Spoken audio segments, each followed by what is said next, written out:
I think you're all sick of hearing me talk about how big crypto is going to be.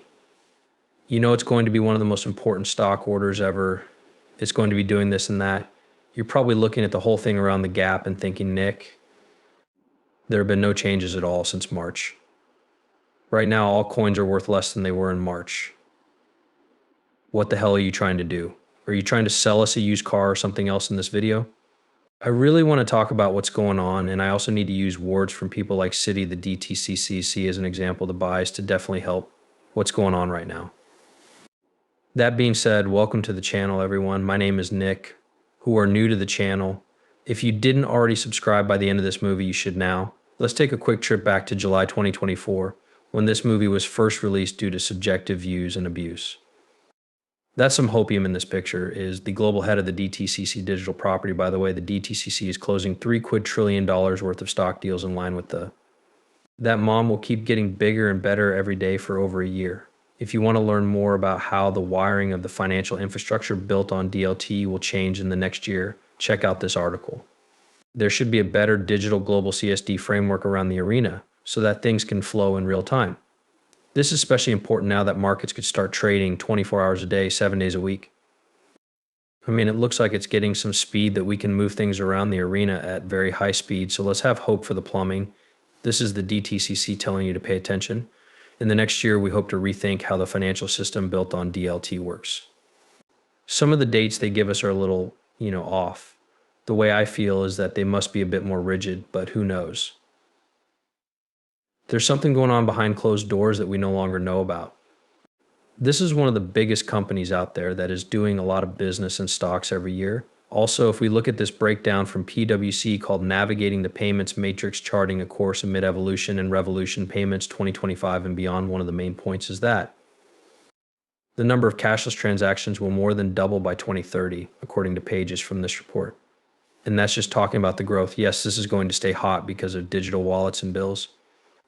But if we look at one of the direct quotes in this war of the rails behind the curtain of payments processing, we can see that the plumbing of payments is also changing.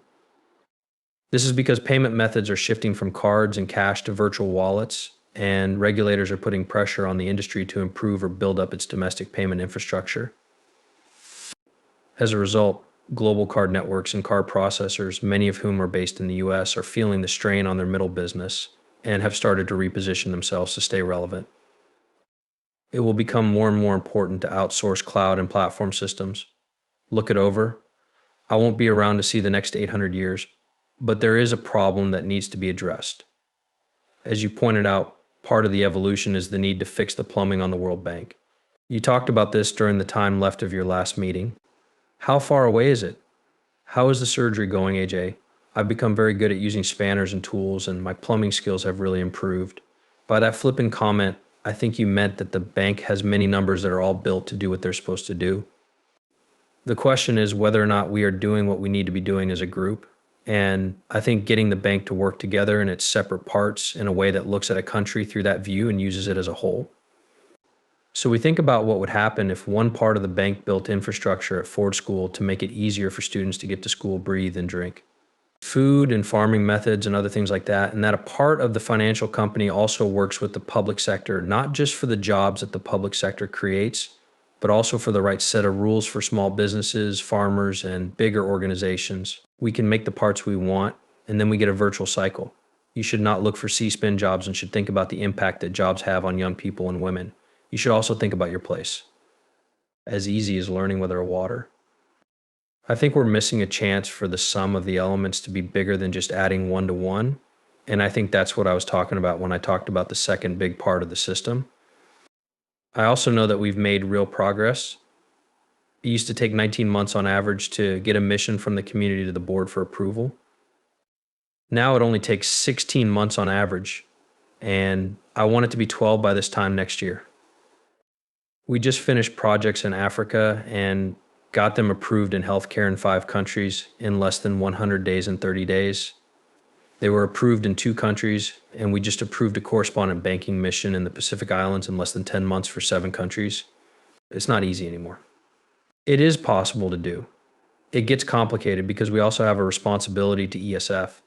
This means that we have to be strict about figuring out which tasks are more dangerous for ESF than others and being careful to handle this as it comes up, which is what's happening right now, right?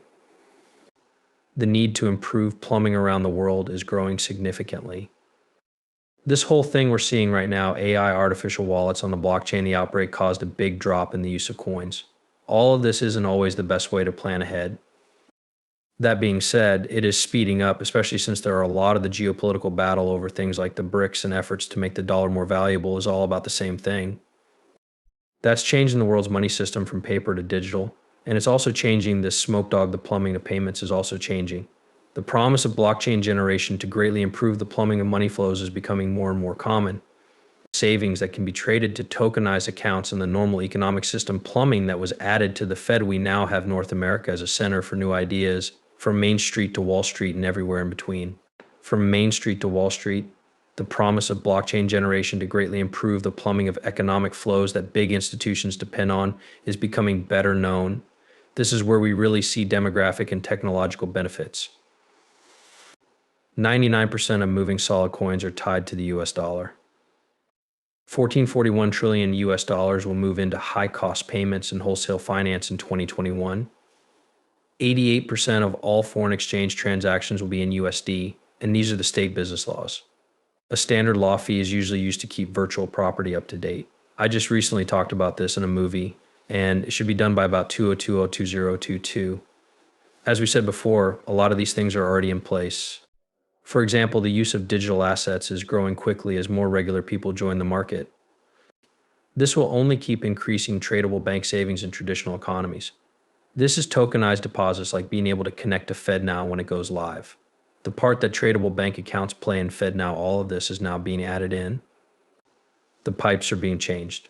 Everything is changing around our global economy, which is giving us a chance we will only get once in our lives. Do not believe what I say.